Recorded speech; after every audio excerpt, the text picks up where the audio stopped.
Bienvenidos al programa Encuentro con la Historia, la Antropología y la Arqueología de la Escuela de Historia.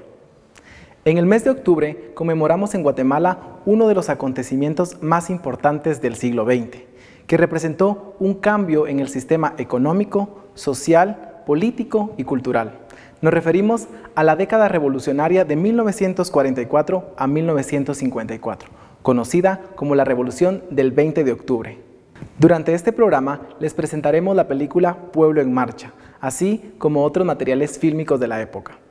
Pueblo en Marcha fue dirigida por Juan Miguel de Mora en el año de 1950, producida por Rafael Chacón y realizada por Producciones Quetzal.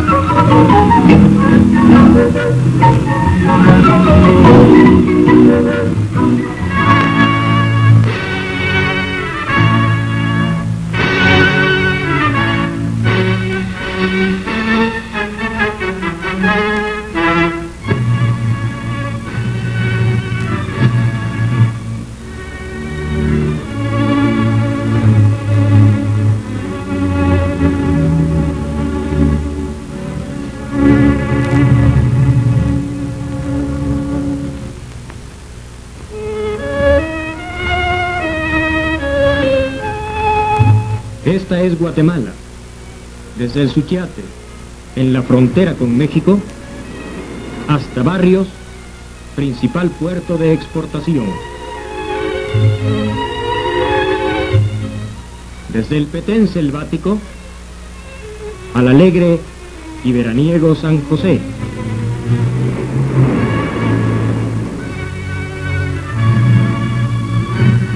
He aquí la República de Guatemala, grande en los corazones de sus hijos y en su altiva dignidad nacional. Con sus creencias religiosas, que gozan de la protección de la ley, con sus diversos sentimientos políticos, con la firme voluntad de regir sus destinos, con sus hombres, sus mujeres y sus niños, es una patria, la nuestra, para nosotros, la mejor de las patrias. En ella vivimos todos, el trabajador, el oficinista,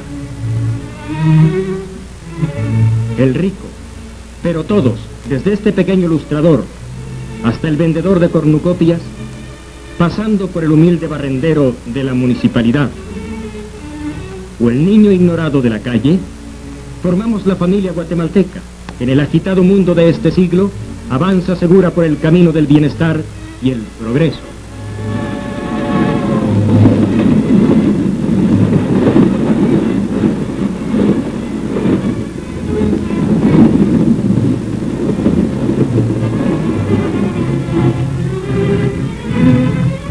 Sin embargo, no nos conocemos bastante. He aquí, por ejemplo, a los muelleros de Barrios, sostén básico con su trabajo de una de las principales riquezas nacionales, el banano. Alrededor de 6 millones de quintales se producen cada año y abandonan nuestros puertos para alimentar a gentes que casi nada saben de nosotros, pero que gozan nuestras riquezas naturales. ¿Saben ellos lo que el banano cuesta en esfuerzo? La otra gran riqueza nacional, más nacional que el banano, es el café. Ese café que tranquilamente tomamos en cualquier parte, pero sobre cuyo significado en la vida del país son los trabajadores los que más saben. Se producen al año más de 1.230.000 quintales, que hacen ingresar al país más de 37 millones de dólares.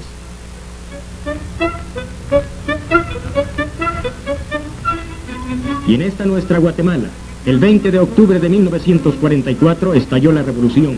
Comenzó apenas, porque una verdadera revolución comienza después del último disparo. Si no va seguida de conquistas sociales auténticas, de mejores condiciones de vida para el pueblo, una revolución no merece ese nombre, sino que será únicamente un golpe de Estado solo bueno para servir intereses egoístas y personales. La nuestra sí fue una revolución. Gracias a ella, estos ciudadanos votan por quien prefieran, sin cortapisas de ninguna especie. Ahora nadie obliga a los empleados a firmar documentos pidiendo la reelección. ¿Por qué? Sencillamente, porque el presidente Arévalo, al que los trabajadores quieren y los enemigos del progreso atacan, ha sido el primer presidente de la revolución.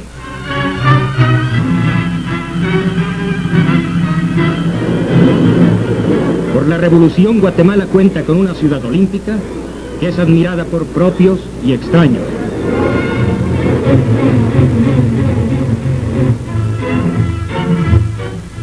Por la revolución, Guatemala y sus trabajadores tienen un instituto de seguridad social que les protege.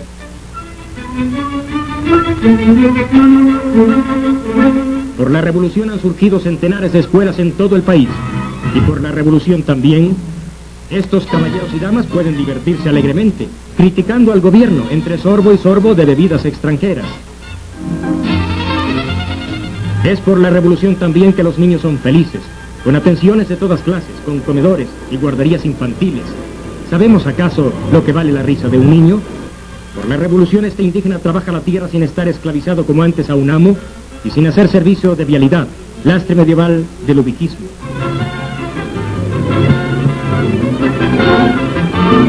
Por la revolución también estos obreros tienen un código del trabajo que protege sus intereses y los de sus familias. Por ella el pueblo ha vislumbrado una vida feliz y más justa. Los trabajadores saben bien lo que eso vale, aunque algunos lacayos de las dictaduras sirven esta película, los mismos que antes ni suspiraban por miedo a la tiranía. Ahora en 1950 llega el momento de defender la revolución con el voto del pueblo. ¿Querrían los obreros y los campesinos ser esclavizados de nuevo?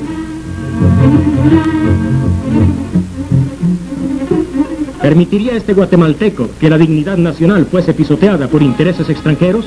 Indudablemente que no.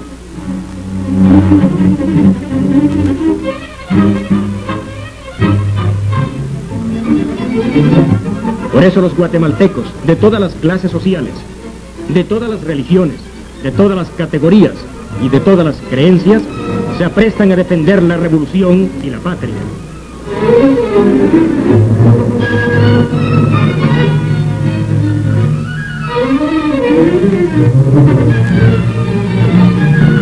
Ya se hicieron las reuniones, las asambleas, las convenciones. Ya los trabajadores opinaron, discutieron. Se trataba nada menos que de designar al candidato de la revolución para la presidencia de la República, de escoger al hombre que garantice una patria digna y soberana y la defensa e incremento de las conquistas sociales.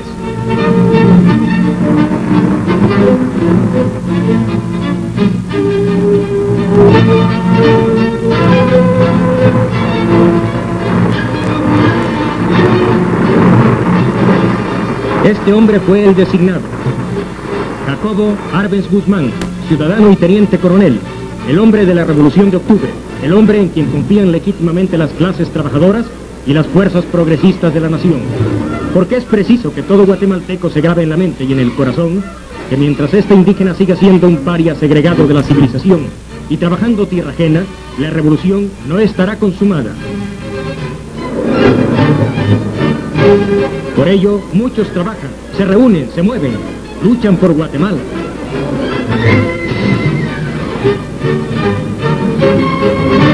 Porque saben que ellos esperan y confían en la Revolución de Octubre y no podemos defraudar.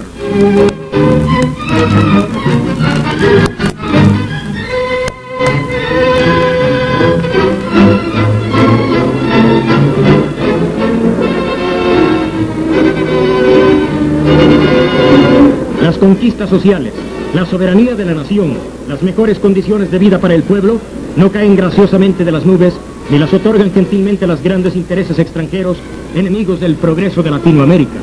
Las conquistas sociales hay que ganarlas, hay que luchar por ellas. Por eso el pueblo de Guatemala está en pie en torno a Arbenz, porque Arbenz garantiza la continuidad de la revolución, una vida más digna y más humana, una soberanía nacional sin mácula. El pueblo lo aclama, los trabajadores lo apoyan.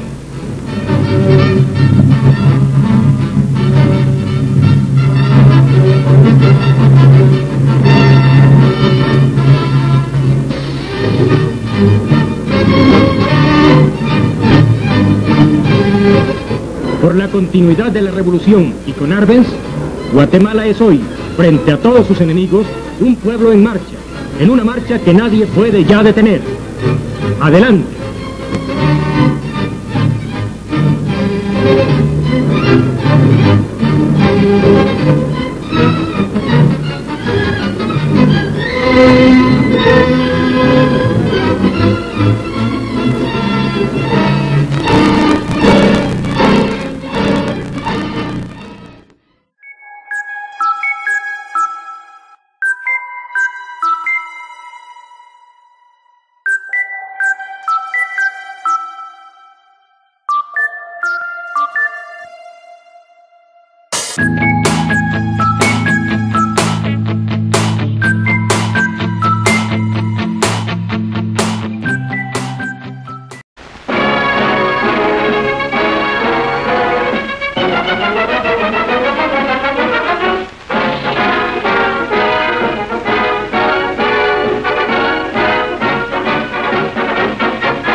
diversos partidos que apoyan la candidatura del señor coronel Jacobo Arbenz a la presidencia de la República organizan una gran concentración de campesinos partidarios del progresista programa de gobierno del candidato de Unidad Nacional.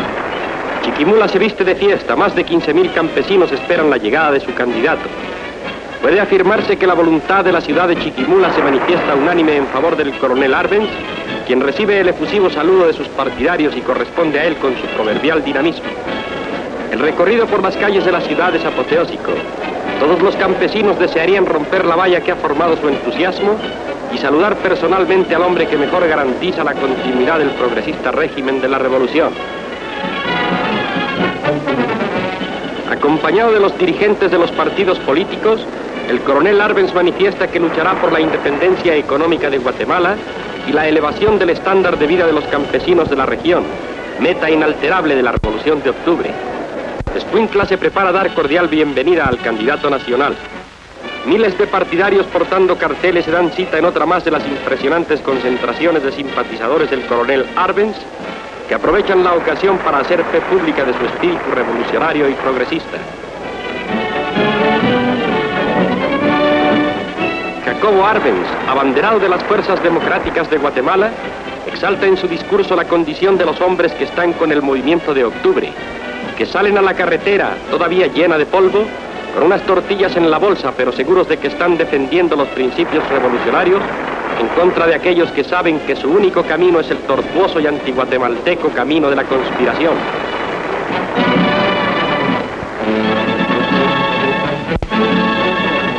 El aeropuerto de Jutiapa es hoy centro de reunión de las fuerzas vivas, progresistas y patriotas de Guatemala. Fuerzas que aclaman al candidato de la revolución, coronel Jacobo Arbenz. En este lugar, el coronel Arbenz pronuncia un discurso que marca nuevos rumbos a la vida de la región. Condena los desalojos y despojos de que han sido víctimas los arrendatarios de la tierra. Se promulga por una ley que haga efectivas las garantías a los arrendatarios y que cuente además con el deseo y la fuerza coercitiva necesarios para que esa ley se cumpla sin titubeos. Un país sin caminos, dice el coronel, es un país anémico. Pero nosotros no queremos construir esos caminos con la sangre y el sudor y los huesos de nuestro pueblo, obligándolo a trabajar bajo látigo y en forma gratuita como en la época de la dictadura. Para nosotros, continúa, el pueblo es lo primero, antes que todo está su dignidad humana. El candidato del pueblo llega a la ciudad de Huehuetenango.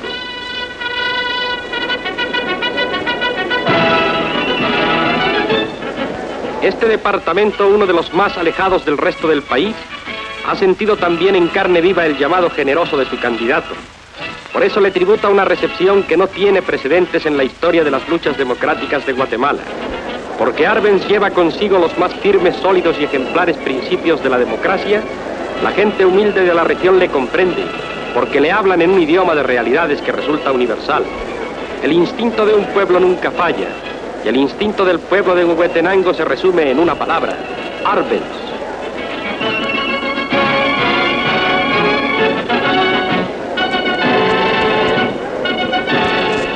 El candidato ratifica una vez más que llevará a la práctica uno de sus principios fundamentales, de acuerdo con el ideario del movimiento de octubre: pugnar porque la revolución que elevará el nivel económico, político y social de la región sea una realidad tangible.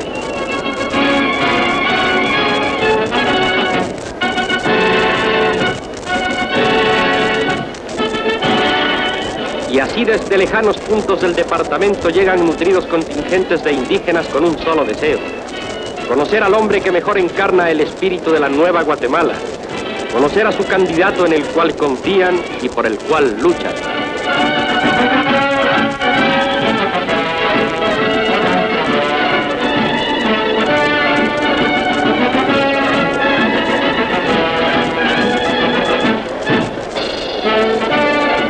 Esta jornada será inolvidable en la región, no solamente porque entran en comunión el pueblo y el candidato, sino porque éste atiende desde luego los problemas que le son planteados por el pueblo. Llegamos a Coatepeque, lugar donde el coronel Arbenz capitaliza la mayor fuerza electoral en el país.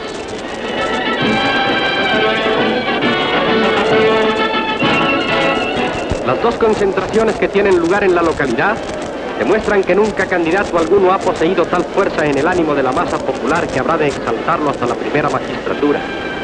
Pese a que no puede asistir por estar enfermo, el júbilo desbordante de la multitud ratifica una vez más su inextinguible entusiasmo y su fe en la victoria final.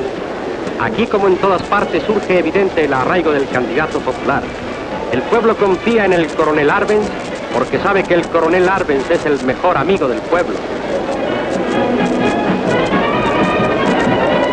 El candidato de Unidad Nacional resiste el más severo análisis a que se le someta.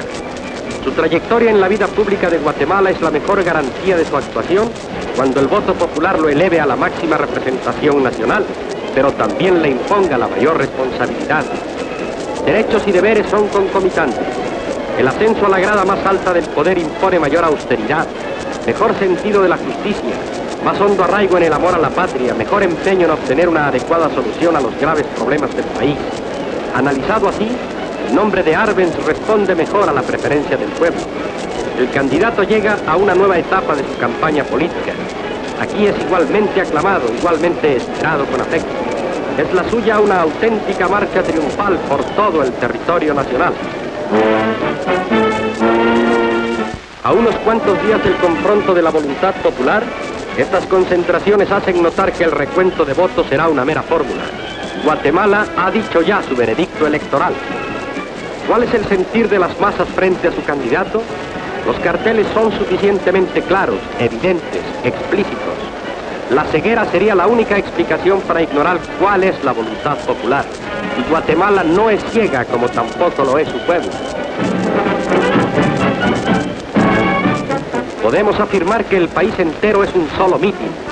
En plazas y avenidas, en el campo, en el curso de los caminos, en las alturas serranas, a la sombra de los plantíos de exuberancia tropical, en las riberas de nuestros lagos, Guatemala ha venido hablando con una voz cuyo eco impone respeto a los enemigos de Arbenz y da confianza y fe a sus partidarios. En el inmenso y nacional mitin de la patria ha sonado la hora del triunfo. Guatemala con Arbenz, porque Arbenz ha estado y estará siempre con Guatemala.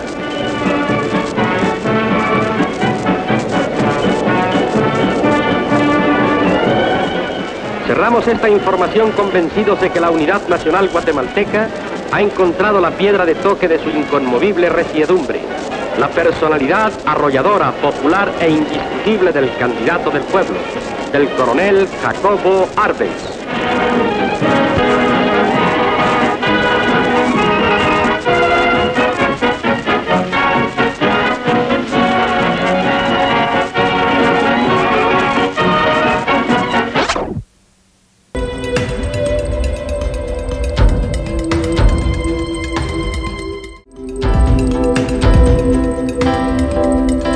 Nuestro panel de este programa está integrado por Alejandra Medrano Escobar. Ella es maestra de Educación Primaria Urbana, licenciada en Historia por la Escuela de Historia, maestra en Políticas Públicas por la Universidad Rafael Andívar y ha realizado los estudios del doctorado en Ciencias Sociales por nuestra Casa de Estudios. Ha impartido los cursos de Teoría del Estado e Introducción a la Ciencia Política en la Universidad de San Carlos y los cursos de Historia de Guatemala y Centroamérica, Historia Política de Guatemala y Sociedad Democrática y Ciudadanía en la Universidad Rafael Andívar. Es un gusto además presentar a Jorge Arriaga, quien es profesor en Enseñanza Media en Ciencias Sociales, licenciado en Historia y con estudios de la maestría en Historia de las relaciones entre Estados Unidos y Centroamérica.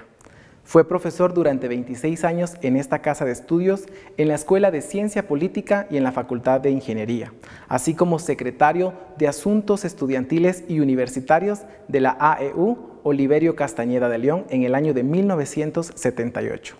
Actualmente es el presidente del colectivo Madre Selva y se ha dedicado durante 14 años a la recuperación de la memoria histórica de la Universidad de San Carlos de Guatemala. Miguel de Mora fue un periodista e historiador mexicano que vino a Guatemala durante la década revolucionaria.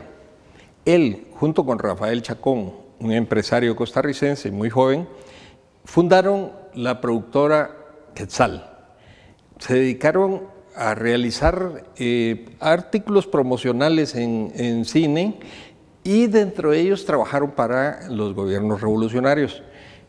De ahí que surge Pueblo en Marcha, la documental propagandística que acabamos de ver. Esta película, con otras de la misma característica de ser películas de propaganda que lanzaban la candidatura de Jacobo Arbenz Guzmán como el hombre que podía rescatar y profundizar los cambios sociales que había traído los gobiernos de la Junta Revolucionaria y del gobierno de Juan José Arévalo, hacen que haya un ambiente político muy efervescente.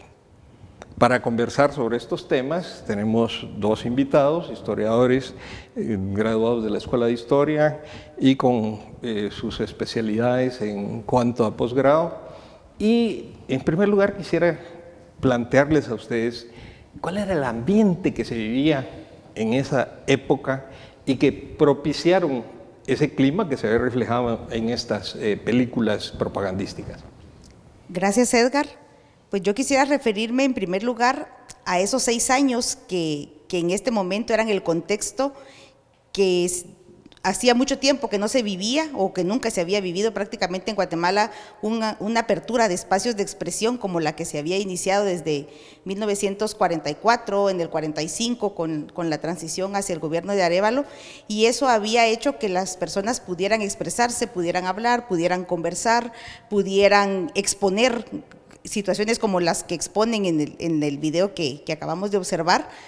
Y ese espacio, esa apertura justamente es la que da lugar a que se hable de continuar ahora con los cambios que se habían planteado inicialmente, cambios más sociales, cambios más iniciales y que eran urgentes, pero ahora llegando, se proponía llegar a que la revolución cuajara en cambios socioeconómicos, que se empezara a hablar de las formas de distribución de la riqueza, que se plantearan otras expresiones que hablaban ya de una madurez en la revolución y en los cambios sociales, políticos, económicos a nivel nacional y a nivel internacional. Sin embargo, no se hubiera podido hablar de eso si los 6 años previos pues no hubieran hecho ese espacio justamente de oportunidades, ¿verdad? Y de abrir conciencias y que las personas pudieran libremente decir y expresar esas necesidades que había en una sociedad que casi venía de relaciones casi feudales de producción, que había experimentado transición y que ahora esperaba cambios más profundos. Y que ese es el ambiente, digamos, a nivel interno. Y en el ámbito internacional, ¿qué se vivía? En el ámbito internacional hay que considerar 3 elementos. En primer lugar, vamos a decir que Centroamérica es un área de influencia de los Estados Unidos.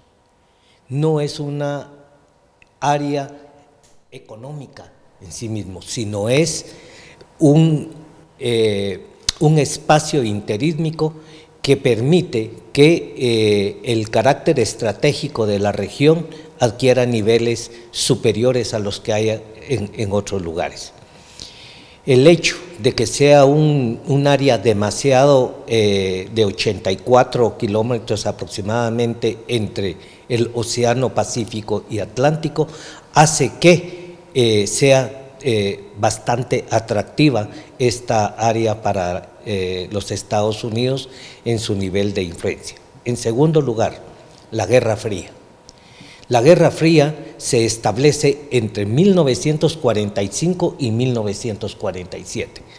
Recordemos que esta Guerra Fría es la confrontación que se da entre el mundo oriental y el mundo occidental, entre el mundo capitalista y el mundo socialista, entre los Estados Unidos y la Unión de Repúblicas Socialistas Soviéticas. Y este pensamiento que cobra vida muy fuerte en los Estados Unidos va a tener su impacto en Guatemala. El hecho de que aparezcan acá el Partido Comunista legalizado va a pasar la factura posteriormente al pueblo de Guatemala y a la revolución misma. Y en tercer lugar, esta Guerra Fría retoma una vieja doctrina que se llama la doctrina Monroe, que quiere decir América para los americanos. Entendiendo América como Estados Unidos. Entendiendo América Estados Unidos para los americanos. Latinoamérica, ellos no pueden darse el lujo de tener otra potencia que les pelee esta área de influencia acá.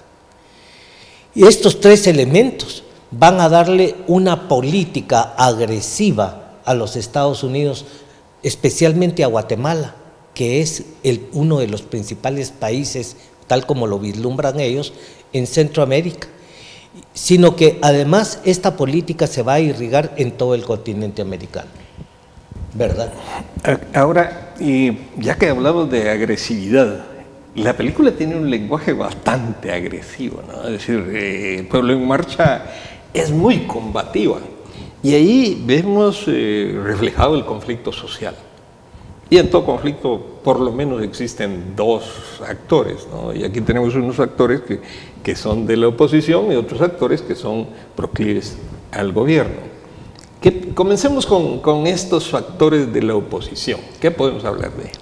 Yo pienso que, como dijo Jorge hace un momento, esta consolidación de Estados Unidos ya como potencia frente a la Unión Soviética no era el mismo escenario de 1944, que era el fin de la Segunda Guerra Mundial y que pues el discurso era otro, y que en este momento Estados Unidos, cuando ya observa la consolidación de la revolución a su vez dentro de Guatemala, esos primeros 6 años, la serie de reformas económicas, políticas y sociales hace empezar a ver ya con temerosos el discurso, ¿verdad? Y las acciones y los cambios, pero también esa consolidación de Estados Unidos hace que algunas familias antiguas y algunos personajes de la época de Ubico se empiecen a reagrupar alrededor de la oposición, ¿verdad? Y entonces ya el temor es menos, la apertura ha sido para todos. Entonces, al igual que el lenguaje agresivo que usted mencionaba en el video, se mencionan incluso algunas categorías nuevas, ¿verdad?, para analizar situaciones. Cuando se habla de la historia de Guatemala, se habla de temas que nunca antes se habían hablado. En el video, de hecho, se mencionan esas situaciones de servidumbre, ¿verdad?, y la situación de los mozos en el campo, de los mozos colonos en el campo. También está abierta esa apertura para que las personas que habían estado con Ubico o que son pues aliados de ese capitalismo estadounidense se empiecen a reagrupar y empiecen también a hacer influencia en la oposición contra Arbenz. Desde el momento mismo, pienso, de la que se está llevando a cabo toda la propaganda antes de que él llegue a ser presidente, pues ya se están reagrupando otras ideas, otros poderes. Estados Unidos empieza a tener más campo de influencia, ya no tiene, como decía hace un momento, ya no es el escenario de 1944, sino que ese escenario de 1951 va a reforzar su posición frente a la Unión Soviética, no perder ni territorio, pero tampoco perder conciencias, ni dejar espacio para nuevas ideologías.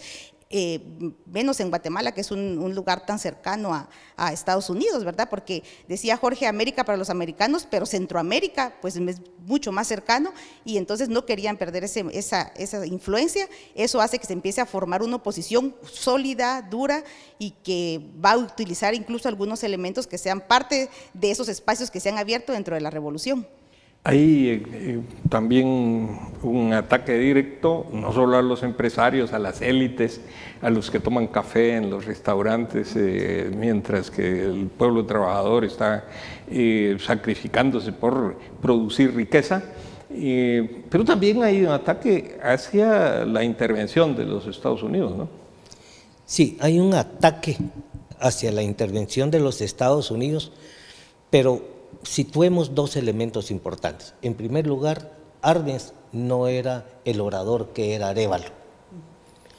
La agresividad que tiene el discurso de Jacobo Arbenz está ligado a las propuestas mismas que ataca de una manera firme a esta élite urbana oligárquica. Por ejemplo, el problema de la tierra. El problema de la tierra era tocar precisamente aquellas tierras ociosas acaparadas para mantener en el colonato a una buena cantidad de trabajadores rurales.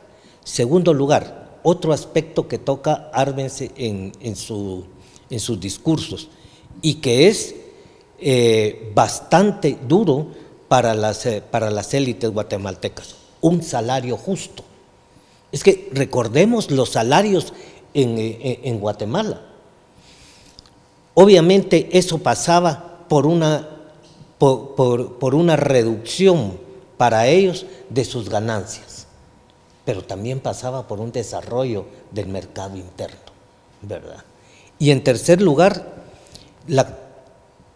Arbenz acepta la presencia del capital extranjero en Guatemala, lo acepta, pero con una condición, que paguen lo que tienen que pagar en términos de impuestos. Y ataca indirectamente allí al enclave bananero, que desde hace mucho se conoce como un estado dentro de otro estado. Recordemos que el enclave bananero prácticamente tenían sus propias leyes y su propia dinámica económica. Ellos tenían comisariato. Ellos, lo que recibía de paga el trabajador, porque no era un salario, paga, ahí mismo se quedaba dentro del comisariato de los enclaves bananeros. Entonces, son dos discursos diferentes, el de Arbenz y el de Arévalo, en cuanto a su emotividad, en cuanto a su explosividad. Lo importante, y creo que lo más peligroso, como ven las élites en la campaña electoral de Arbenz, es que su discurso está siendo traducido. Y esas ideas que llegan a esos sectores analfabetos, que son el 79% de analfabetos del área rural, que le dan el voto a Jacobo Arbenz, logran prenderse. Ahora, también la película Pueblo en Marcha y los otros materiales promocionales hacen hincapié en la religiosidad del pueblo guatemalteco. ¿Qué papel jugaba la Iglesia en todo esto? Pues es importante recordar que la Iglesia Católica en este momento juega un papel determinante en la oposición, ¿verdad? Es una iglesia que incluso hace una serie de actividades dentro de las misas o dentro de la iglesia, pero también ideológicamente pues va moviendo con la religiosidad popular una serie de elementos que pues van a atacar ese nuevo modelo ideológico, ese nuevo modelo de pensamiento. Yo pensaba ahorita justamente en cómo en el video se utiliza mucho, bueno, se empieza a hablar de esa categoría de la injusta distribución de la riqueza, ¿verdad? Y que el video es agresivo justamente porque habla de ese problema que dice, bueno, ya tenemos una serie de reformas sociales, o se traduce así, ¿verdad? Una serie de reformas sociales, una serie de reformas que era necesario tenerlas, pero ahora necesitamos algo que nos sigue haciendo daño, que es la injusta distribución de la riqueza, y a partir de ese discurso que se empieza a manejar en la campaña, que lo vemos en el video, ¿verdad? Pero que y en los otros videos proporcionales también, pero que sabemos que es parte del discurso de Arbenz, es que la Iglesia Católica se convierte en un principal opositor. Las procesiones más adelante, ya en el momento en el que va a ser el fin de la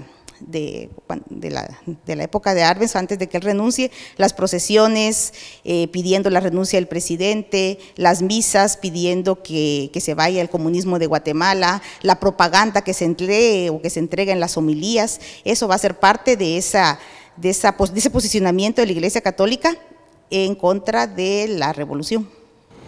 Ahí tenemos básicamente tres elementos de oposición, ¿no? La Iglesia, los empresarios, la oligarquía principalmente en el campo y la intervención de los Estados Unidos. En este momento representado principalmente con la United Fruit Company, ¿no?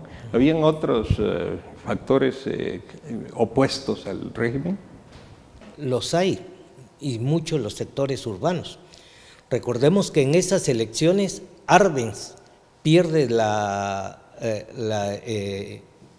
elecciones en la ciudad, y es aquí en la ciudad donde se concentran en esos sectores medios conservadores ligados y proclives a un pensamiento oligárquico.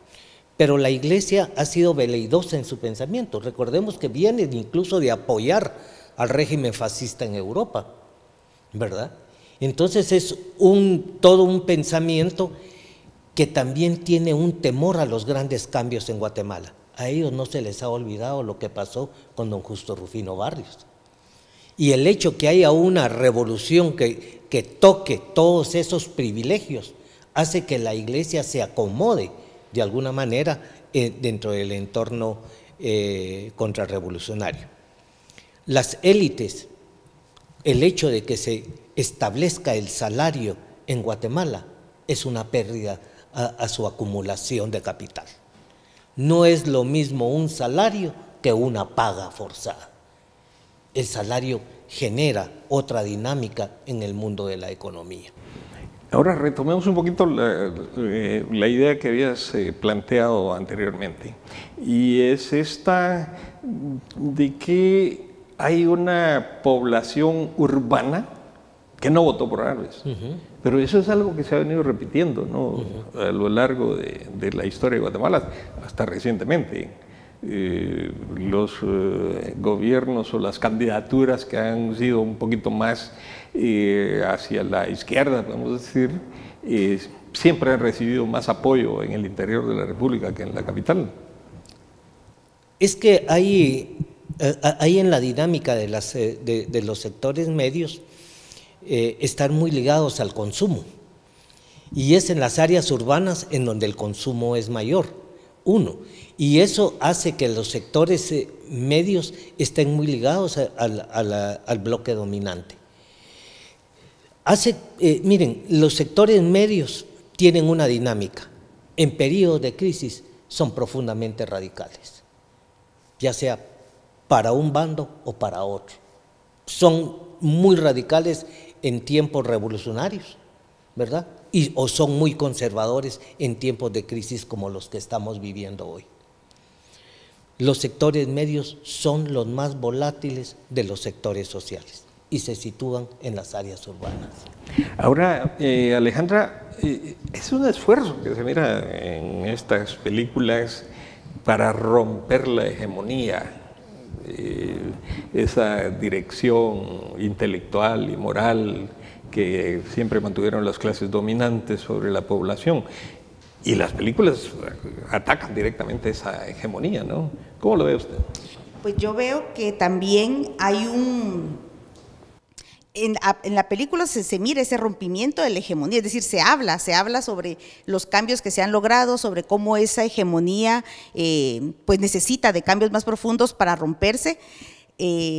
Pero lo que dice Jorge en cuanto a la situación de las clases urbanas o de las capas urbanas es importante también analizarlo, porque el control ideológico que se ejerce a partir de cuestiones como la religión es fundamental para entender cómo la ciudad en este momento también se empieza a distanciar un tanto del campo. Los cambios principalmente son en el área rural. De hecho, se plantea la reforma agraria, se plantea la modernización del campo, se plantea la inversión en la parte agraria de Guatemala. Sin embargo, se habla de esa necesidad de romper con esa hegemonía, pero pienso que el discurso y tanto el video, ¿verdad?, y los otros videos están muy dirigidos a eso que se está rompiendo en el campo. Pero la parte urbana es la parte que empieza a ser controlada ya por otros medios de dominación, como esto que decíamos de la Iglesia Católica. Lo traemos ahorita al siglo XXI y vemos que el pensamiento religioso fundamentalista, ¿verdad?, porque ahora ya no solo es el catolicismo, sigue siendo parte de control de esas capas urbanas, de cómo, bueno, de hecho también podría ser incluso hasta en el área rural, pero es parte de esos procesos de control, de manipulación, de mover cambios en masa, ¿verdad?, en bloque, de jugar con determinados conceptos o con determinados discursos o frases que van haciendo que también se empiece a romper un modelo, y en este caso era romper con el modelo de la revolución. Y ahí podríamos también meter a los estudiantes universitarios, ¿no?, que principalmente la huelga de Dolores asumieron una posición decididamente antirrevolucionaria. Mira, Los estudiantes universitarios, que han sido poco estudiados, a pesar de que han salido últimamente algunos estudios alrededor, son muy volátiles. Y en el momento de la revolución pasa algo interesante. La mayoría de los sectores académicos pasan a formar parte del gobierno, del Estado, y dejan fragilizada la Universidad de San Carlos. Y es donde es copada posteriormente por los sectores conservadores. Por eso encontramos a la Universidad de San Carlos durante este periodo de contrarrevolución jugando un papel no necesariamente democrático. Alguien me decía una cuestión que es importante: quienes desnudaron a Arbenz en la Aurora fueron estudiantes universitarios, no fueron campesinos contrarrevolucionarios, estudiantes universitarios que estaban ligadas a la oposición y a la contrarrevolución. Estamos conversando sobre las películas de propaganda de la campaña presidencial de Jacobo Arbenz Guzmán. Cuando regresemos vamos a tocar otros aspectos sobre esto. En primer lugar, los apoyos que sí tenía el gobierno revolucionario. Ya volvemos.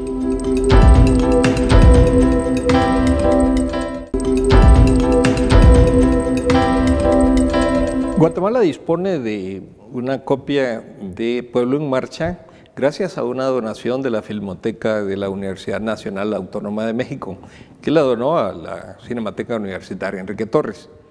Las otras películas de la campaña presidencial de Arbenz se deben a la curiosidad de Uli Stelner, un miembro de la Asociación Guatemalteca del Audiovisual y la Cinematografía, que las consiguió en archivos de Estados Unidos y de Alemania.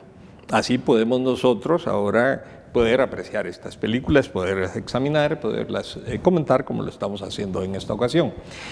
En el segmento anterior hablábamos de los grupos opositores al gobierno revolucionario de Arévalo y a la campaña presidencial de Jacobo Arbenz Guzmán. Ahora hablemos de los apoyos que tenía la revolución, tanto en el periodo de la Junta Revolucionaria de Gobierno como en los periodos presidenciales de Arévalo y de Arbenz. ¿Cuáles eran esos apoyos con que contaba el gobierno revolucionario? Fundamentalmente era de una base campesina, ¿verdad?, que se expresaban a través de la Central General de Trabajadores de Guatemala, que dirigía Víctor Manuel Fortuny, y el otro de los grandes dirigentes era Che Manuel Fortuny, ¿verdad? Víctor Manuel Gutiérrez y Che Manuel Fortuny. Yo creo que era una base fundamentalmente campesina, que el discurso de Arbenz llegó a tener un sentido real: el acceso a la tierra. El mundo del campesino es el mundo de la tierra. Otro sector importante son los profesores. Recuérdense que no hay una recuperación del salario total después de que Ubico les reduce a todos los miembros del Estado a la mitad su salario. Y el sector de los maestros había cobrado un papel beligerante en las luchas urbanas, fundamentalmente en las luchas urbanas. Creo que esos son los dos sectores que más apoyan a Jacobo Arbenz y que van a ser beligerantes y al mismo tiempo más perseguidos más adelante. También me quiero referir a ese sector artistas, todo el importante mundo artístico que se genera a partir de la apertura de espacios que da la revolución, y cómo el arte mismo es una expresión, son formas de expresión distintas en el muralismo, en la arquitectura, en la pintura, las letras, ¿verdad?, la literatura, son espacios nuevos para presentar no solo expresiones relacionadas con la revolución y con nuevas categorías y nuevos conceptos que se van a empezar a utilizar, sino que también es esa libertad que se experimenta en Guatemala luego de 73 75, 80 años de dictaduras cafetaleras, de casi 300 años de época colonial. Es decir, es un momento en el que esa apertura permite que en las obras, todas las obras que tenemos de la revolución, pues sean únicas, y que ahorita seguimos esperando una serie de obras y no se ha vuelto a dar esa apertura artística que se inicia con la revolución. Cuando Jorge mencionaba pues la base campesina también, yo pensaba en todo lo importante que son todas las estrategias socioeconómicas y políticas que se manejan con el apoyo de la base para lograr ese apoyo y echar a andar la misma reforma agraria. Por ejemplo, lo del departamento de fincas nacionales, el papel que se empieza a jugar agrariamente con la creación de los comités agrarios locales, o bueno, la misma influencia que traía el Código de Trabajo desde la época de Arévalo, pero como ahora pues eso también sigue reforzando esos apoyos y esas bases con las que Arbenz cuenta. Ahora, obviamente tenemos que considerar el papel del individuo en la historia, ¿no? Es decir, no vamos a decir que los actores individuales son los protagonistas exclusivos de la historia, pero sí tienen, obviamente, un rol que jugar. Y aquí, cuando hablamos de los artistas, hay que mencionar, no solo con los artistas, por supuesto, pero la personalidad de la esposa de Arbenz, ¿ya? Porque ella, recordemos todo el apoyo que dio al grupo Zacherty. Para poner un ejemplo, consiguió una casa, donó un piano y los cobijó y los apoyó.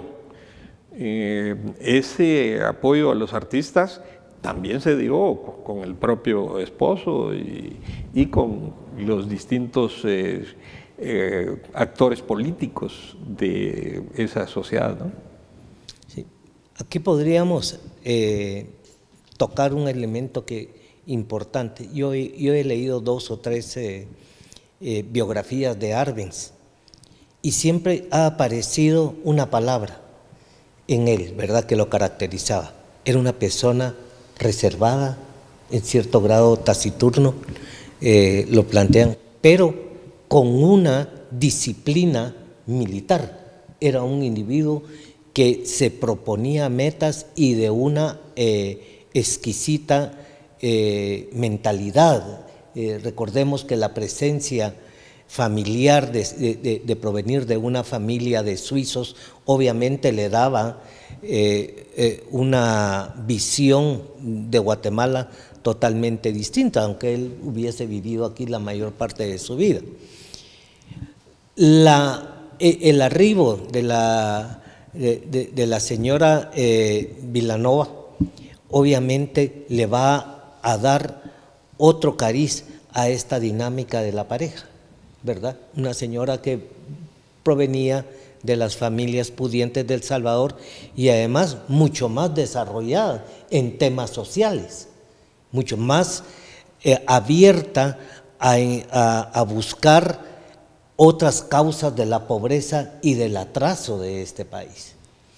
Creo que en el caso de Arbenz, él fue mucho enriquecido por parte de su esposa. Uno mira en muchos de los videos, en 2 o 3 videos que he visto de él, tengo que decirles que uno encuentra no esa oratoria incendiaria que tenía Arévalo, pero en ella, las 2 o 3 veces que oí, tenía una oratoria totalmente distinta. Esto, en términos de campañas electorales, es importante, es vital. ¿Quién convence? La manera en que se convence. Ahora, reitero, la parte importante de Arbenz está en su programa de trabajo y en los proyectos que proponía. Ese elemento de combatir a la United Fruit Company o la International Railroad of Central America, la IRCA, con la carretera del Atlántico, la empresa eléctrica con Jurumarinalá, etcétera, eran altamente explosivas en un país dedicado a los privilegios oligárquicos. Eso era, llevar a cabo eso y tomar eso, obviamente no lo hace cualquiera. Yo creo que les decía a ustedes, hoy mismo el programa de Arbenz, si se propusiera, es altamente explosivo. Hoy mismo, en pleno siglo XXI. Creo que también es importante, sería importante hacer un estudio sobre ese momento de la llegada, ¿verdad?, de la señora Vilanova a la vida de Arbenz, a la presidencia, cuando él es presidente. En lo posterior, yo estaba leyendo hace unos días que cuando ya pues son expulsados de Guatemala, la revisión de la señora Arbenz duró 45 minutos, ¿verdad? Era ejemplo de ese machismo y de esa humillación hacia la mujer que constantemente existe en Guatemala, y el hecho de que ella fuera parte importante, o el apoyo de Arbenz, incluso parte metodológica importante en esos discursos o en esas propuestas de Arbenz, sí hace que otra gente se dé cuenta de lo fuerte que era tener a María Vilanova de esposa, ¿verdad? Entonces eso se refleja incluso en la forma en que es despreciada, en que a veces es ignorada, en que, bueno, se resalta a veces la figura de Arbenz, pero se calla mucho, ¿verdad?, en la literatura sobre la presencia de la esposa de Arbenz. Y como les decía, de hecho, el día que están en el aeropuerto, la forma en que la tratan a ella, la forma en que la revisan a ella antes de que pueda salir de Guatemala, es parte de esa violencia contra la mujer también, y sería importante que hubiese más estudios sobre ese vínculo entre, como decía Jorge, ese apoyo de pareja que es distinto, y los discursos o cuando la escuchamos hablar, de hecho, en algunas entrevistas que ella da y que están grabadas ya después de la revolución, bueno, de ellos en el exilio, etcétera, se encuentra dentro del discurso de ella un fortalecimiento a otras visiones de formación de nación, de formación de Estado, de lucha social, de entender el momento justo de la revolución, también de entenderla humanamente, que todo lo que tuvieron que pasar como pareja, como esposos, como familia, cómo enfrentar situaciones familiares, situaciones con amistades, situaciones al interno del país, situaciones internacionales, la relación, por ejemplo, de la familia de ella, la familia de Arbenz, el militarismo de Arbenz, son cosas que sería importante tener muchos más estudios también de esa relación que se veía fortalecida pues con esos dos mundos, ¿verdad? El mundo de Jacobo Arbenz, un militar muy ordenado, el mundo de Vilanova con otras, por ejemplo, con lo de sus negocios o lo que a ella le había fortalecido, y que juntos pues estaban haciendo revolución. Yo diría que juntos estaban haciendo revolución. Y es importante también el pensar en que se hace muy necesaria la revisión de las biografías de otros personajes de la revolución. Víctor Manuel Gutiérrez, ¿verdad?, es alguien que se ha descuidado en los estudios. Se han hecho trabajos sobre Fortuny, se han hecho trabajos sobre el ministro de la Defensa, el tiempo de Arbenz, en fin, pero hay otros personajes que todavía permanecen así como ocultos. Yo quisiera plantearles otra cuestión. Para el 1 de mayo de 1954, toda la algarabía, la celebración del Día del Trabajo, las grandes manifestaciones, pero 2 meses y centavos después tenemos una apoteósica bienvenida a la liberación, a los liberacionistas. ¿Cómo es posible que un gobierno que tenía unos planteamientos muy sólidos, que supuestamente tenía apoyo de los campesinos, de obreros, de los sindicatos, del ejército, se derrumbara tan abruptamente como se decía en la presentación? Sí, miren, yo pienso que es innegable el aporte que se produjo durante la Revolución de Octubre. Es innegable, eso no lo vamos a poner en duda. No pongo en duda los grandes beneficios llevados a cabo tanto por Juan José Arévalo como por Jacobo Arbenz. Pero nos falta ver críticamente no solo este proceso, sino otros procesos más. No es posible que 2 meses después entre la liberación de una manera tan fácil y con una resistencia tan frágil como la que hubo. Yo tengo una tesis que me ha venido rondando en la cabeza desde hace ratos, y es que cuando las organizaciones sociales son desarrolladas por el Estado, se tornan frágiles, en un momento cuando hay una ausencia de la presencia del Estado.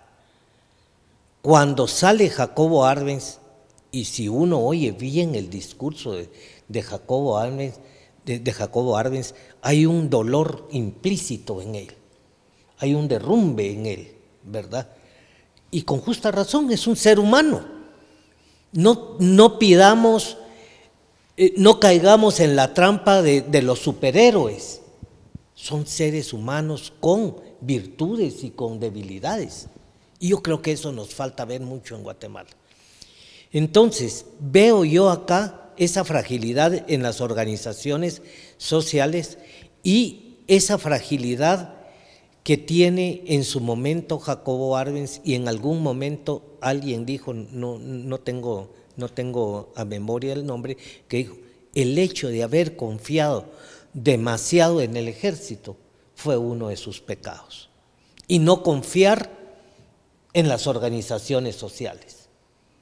Poner a marchar a maestros y sectores que estaban dispuestos a defender la revolución, la contrarrevolución que había sido ya derrotada en Hualán, ¿verdad? Porque de ahí no pasó la contrarrevolución, fue un error.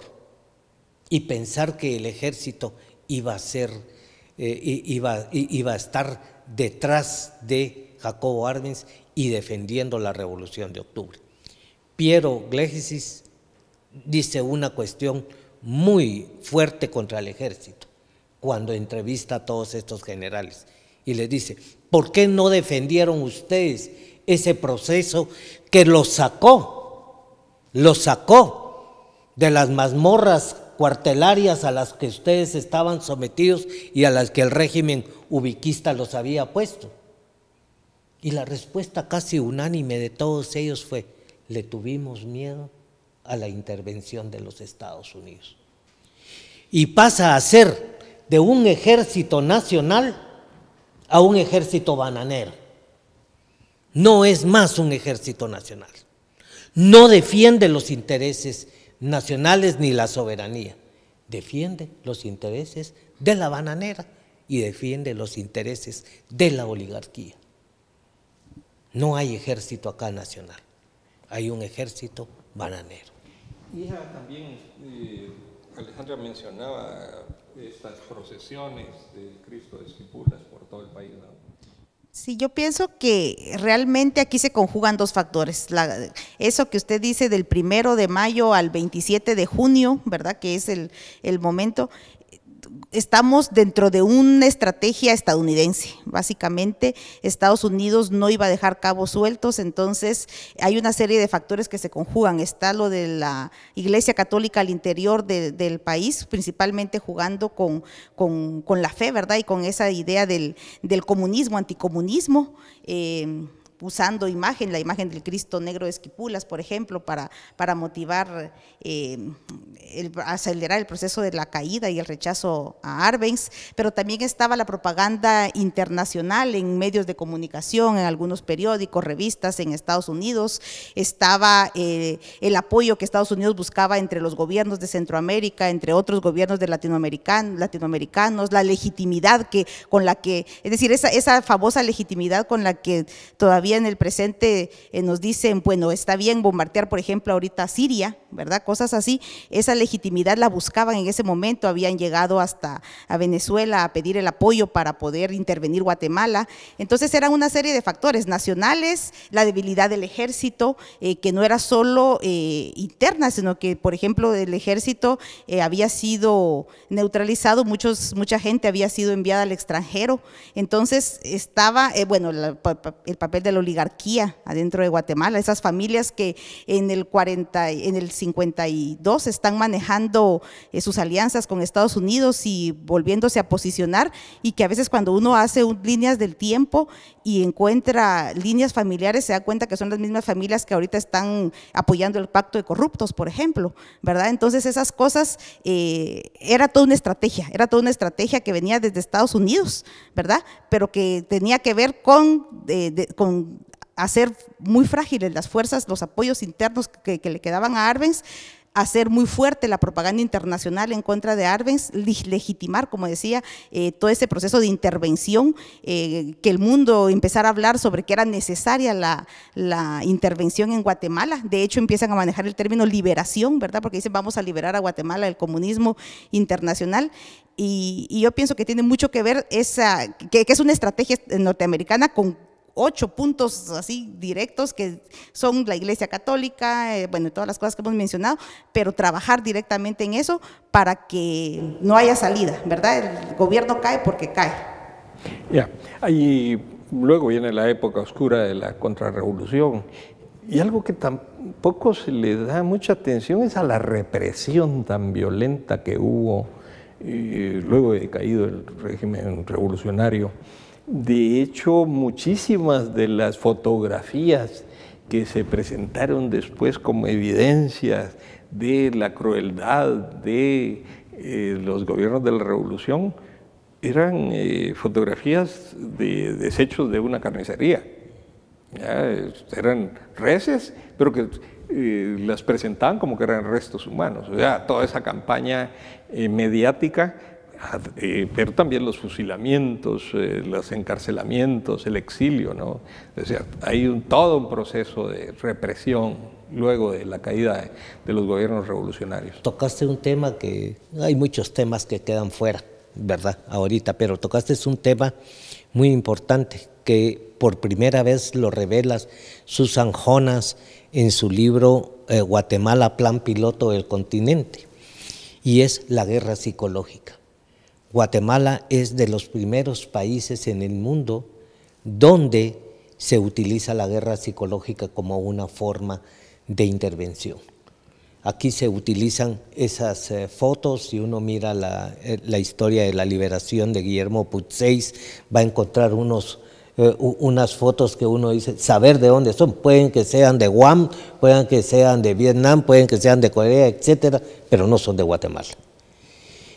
Y entonces a esto se mezcla el temor, ¿verdad?, hacia el ateísmo. Hemos hablado de la iglesia acá y lo fuerte que es el cristianismo conservador en Guatemala.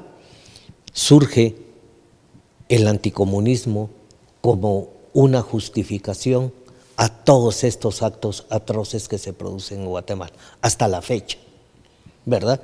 Si uno en la época en que se encontraban a las personas mutiladas, torturadas, decían, en algo estaba metido, algo, este era un poco rojo, ¿verdad? O este era anticomunista, o este era comunista, por eso es que paran así, ¿verdad? La guerra psicológica es algo de lo cual nosotros, los cientistas sociales y los psicólogos, tienen una gran deuda en el caso guatemalteco. Bueno, como lo han mencionado nuestros invitados, hay muchos temas que apenas están aflorando. Hemos dedicado ya un programa anterior a la Revolución de Octubre y ahora hemos profundizado un poco más sobre los procesos revolucionarios y contrarrevolucionarios.